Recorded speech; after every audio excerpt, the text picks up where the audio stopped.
Hi, welcome to a new video of the visual brain.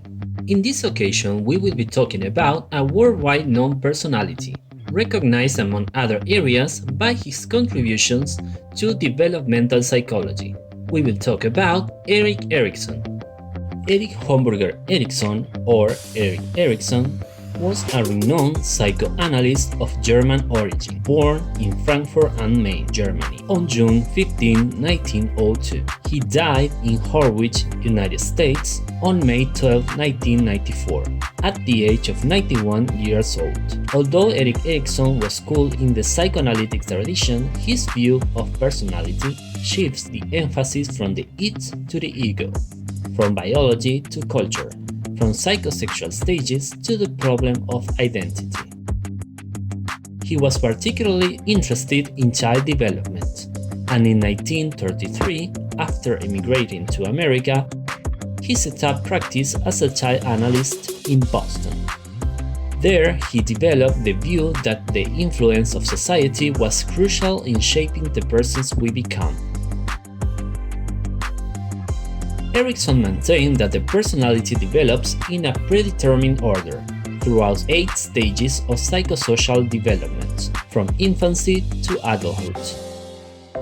During each stage, the person experiences a psychosocial crisis, which could have a positive or negative outcome for personality development. For Erikson, these crises are of a psychosocial nature, because they involve psychological needs of the individual, conflicting with the needs of society.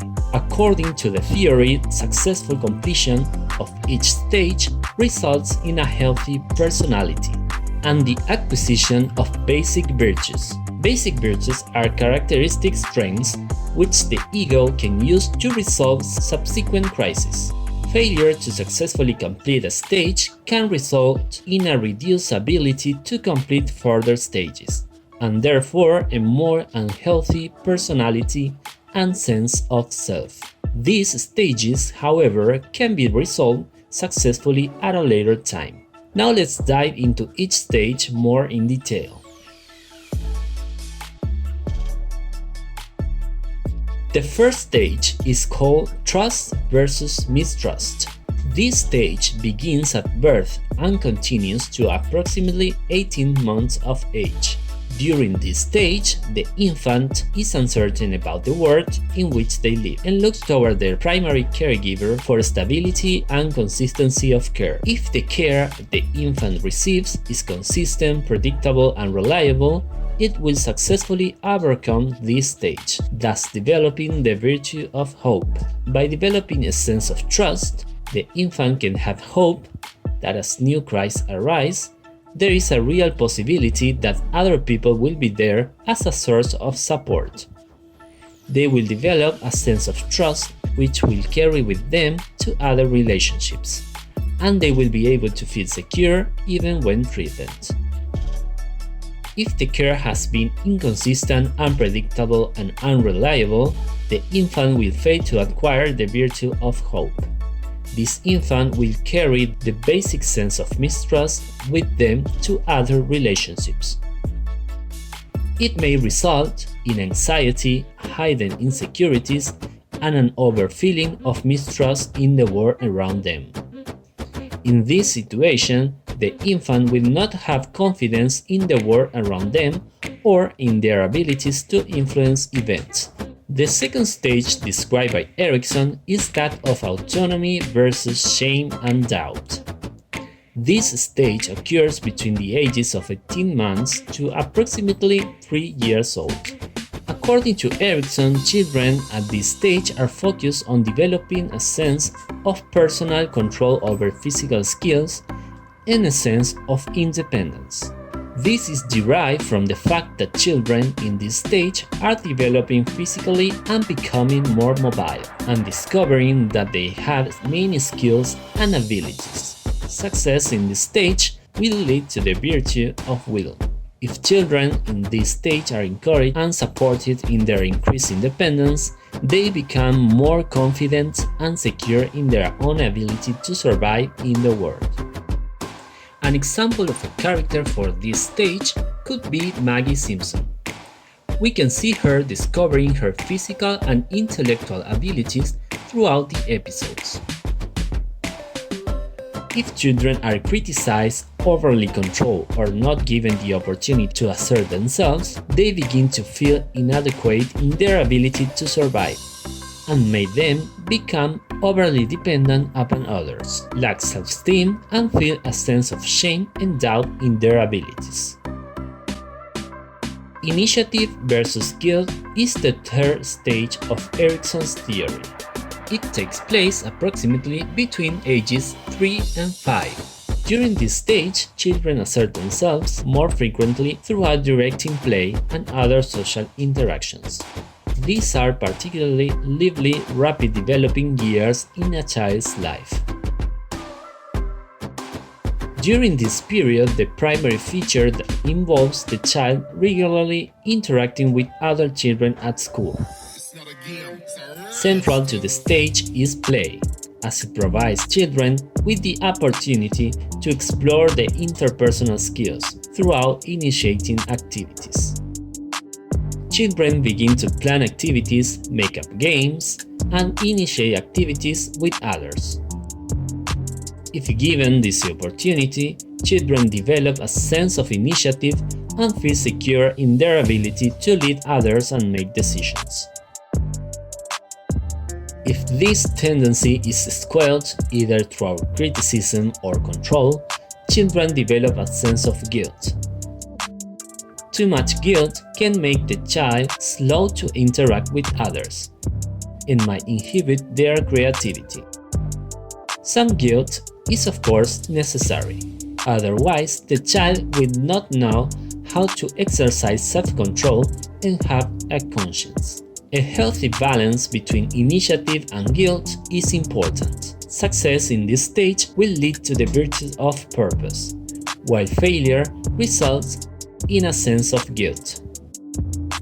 An example can be seen in Peppa Pig's character, since we can often see her leading the activities she does with her friends. Erikson's fourth psychological crisis, industry versus inferiority, occurs during childhood, between the ages of 5 and 12. Children are at the stage where they will be learning to read and write, to do sums, to do things on their own. Teachers begin to take an important role in the child's life, as they teach the child specific skills. It's at this stage that the child's peers group will gain greater significance and will become a major source of the child's self-esteem. The child now feels the need to win approval by demonstrating specific competencies that are valued by society and begin to develop a sense of pride in their accomplishments. This is something that can be observed in Lilo's character, who is constantly trying to do everything possible to fit in her peer group. If children are encouraged and reinforced for their initiative, they begin to feel industrious and feel confident in their ability to achieve goals. If this initiative is not encouraged, if it is restricted by parents or teachers, then the child begins to develop a feeling of inferiority, doubting his own abilities and therefore may not reach his or her potential. Some failure might be necessary so that the child can develop some modesty. Again, a balance between competence and modesty is necessary. Success in this stage will lead to the virtue of competence. The fifth stage of Erik Erikson's theory of psychosocial development is identity versus role confusion, and it occurs during adolescence, from about 12 to 18 years. During this stage, adolescents search for a sense of self and personal identity through an intense exploration of personal values, beliefs, and goals. During adolescence, the transition from childhood to adulthood is most important. Children are becoming more independent and begin to look at the future in terms of career, relationship, families, housing, etc.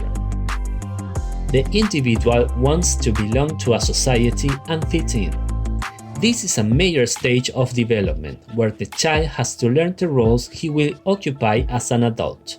It is during this stage that the adolescent will re-examine his identity and try to find out exactly who he or she is. We can find numerous examples in TV and movies of characters going throughout this stage and reflecting these characteristics, as is the case of Sabrina, who is trying to find out her origins and her destiny. Success in this stage will lead to the virtue of fidelity. Fidelity involves being able to commit oneself to others on the basis of accepting others, even when there may be ideological differences. During this period, they explore possibilities and begin to form their own identity, based upon the outcome of their explorations. Failure to establish a sense of identity within society can lead to role confusion. Role confusion involves the individual not being sure about themselves and their place in society. In response to the role confusion or identity crisis, an adolescent might begin to experiment with different lifestyles. Also, pressuring someone into an identity can result in rebellion, in the form of establishing a negative identity, and in addition to this feeling of unhappiness. We can see an example of this in Eleven's character, who is trying to discover who she is and what is her place in society, which takes her into a journey of self-discovery. Next on the line, we have intimacy versus isolation, which is the sixth stage of Erikson's theory. This stage takes place during young adulthood, between the ages of approximately 18 to 40 years old. During this stage, the major conflict centers on forming intimate, loving relationship with other people. During this stage, we begin to share ourselves more intimately with others. We explore relationships leading towards long-term commitment with someone other than a family member. Successful completion of this stage can result in happy relationships and a sense of commitment, safety, and care within a relationship. Avoiding intimacy, fearing commitment, and relationships can lead to isolation, loneliness, and sometimes depression.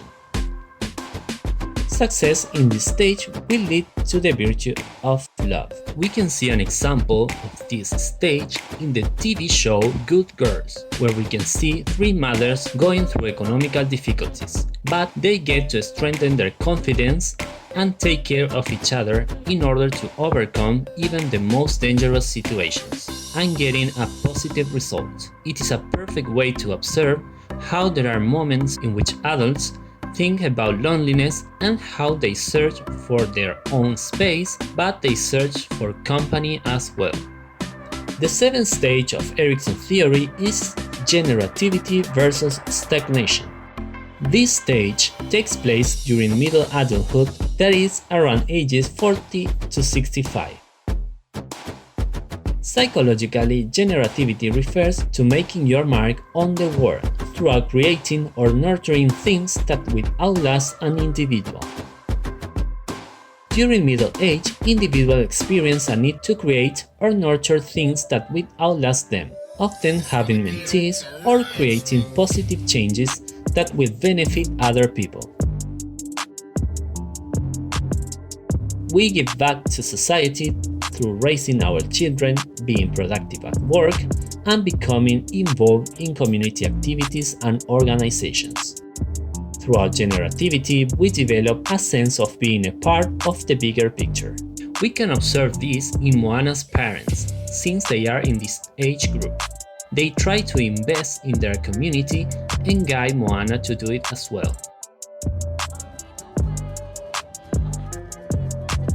Success leads to feelings of usefulness and accomplishment, while failure results in shallow involvement in the world. By failing to find a way to contribute, we become stagnant and feel unproductive. These individuals may feel disconnected or uninvolved with their community and with society as a whole. Success in the stage will lead to the virtue of care. Ego integrity versus despair is the eighth and final stage of Erik Erikson's stage theory of psychological development. This stage begins at approximately age 65 and ends at death. It is during this time that we contemplate our accomplishments and can develop integrity, if we see ourselves as leading a successful life. Individuals who reflect on their life and regret not achieving their goals will experience feelings of bitterness and despair. Erikson described ego integrity as the acceptance of one's one and only life cycle as something that had to be, and later as a sense of coherence and wholeness. As we grow older and become senior citizens, we tend to slow down our productivity and explore life as a retired person. Erik Erikson believed that if we see our lives as unproductive, feel guilt about our past, or feel that we did not accomplish our life goals, we become dissatisfied with life and develop despair, often leading to depression and hopelessness. Success in this stage will lead to the virtue of wisdom. Wisdom enables a person to look back on their life with a sense of closure and completeness, and also accept death without fear. Wise people are not characterized by a continuous state of ego integrity, but they experience both ego integrity and despair. Thus, late life is characterized by both integrity and despair, as alternating states that need to be balanced. Finally, we can see this stage reflected in Mr. Fredrikssen's character from the movie Up. After losing his wife, he doesn't find any sense to life, so he embarks on a journey to accomplish an unfulfilled dream he had during middle adulthood. So now that we have explained each stage of Erikson's theory, we must also mention the criticism surrounding his ideas. Before we go into that, please don't forget to hit the subscribe button down below and turn on notifications so YouTube will let you know every time I upload a new video. You can also find the channel on Instagram. Just follow The Visual Brain OK. I usually post updates on upcoming videos there. Okay, now let's go back to Erikson. One major criticism of Erikson's theory of psychological development is that it primarily describes the development of European and American males. Erikson's theory might be questioned as to whether his stages must be regarded as sequential and only occurring within the age ranges he suggests. There is debate as to whether people only search for identity during the adolescent years, or if one stage needs to happen before other stages can be completed. However, Erikson states that each of these processes occur throughout the lifetime in one form or another, and he emphasizes these phases only because it is at these times that the conflicts become more prominent. Another criticism worthy of mention is the fact that Erikson is rather vague about the causes of development. What kinds of experiences must people have to successfully resolve various psychological conflicts and move from one stage to another? The theory does not have a universal mechanism for crisis resolution. Indeed, Erikson acknowledges his theory is more a descriptive overview of human social and emotional development that does not adequately explain how or why this development occurs. For example, Erikson does not explicitly explain how the outcome of one psychosocial stage influences personality at a later stage. However, Erikson emphasized that his work was a tool for thinking rather than a factual analysis. Its purpose then is to provide a framework within which we can organize broad features of human development, not necessarily be an attestable theory.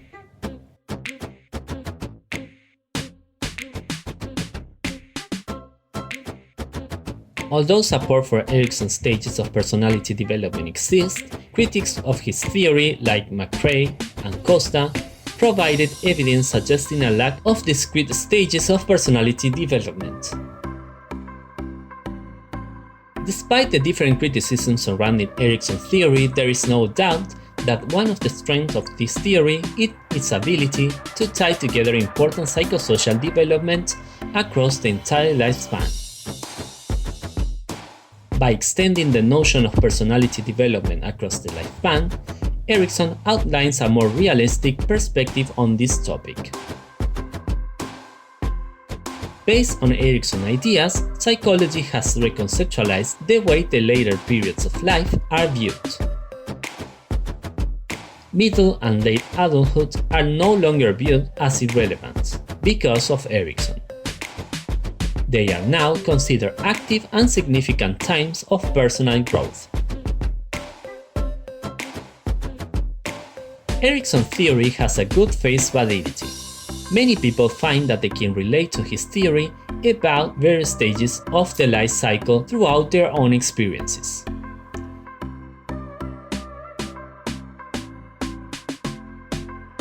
Well, those have been the basics of Erikson's psychosocial theory. Whatever age group you belong to, can you see yourself and your experiences in the description of your age group? Tell me in the comment sections down below, and see you next time.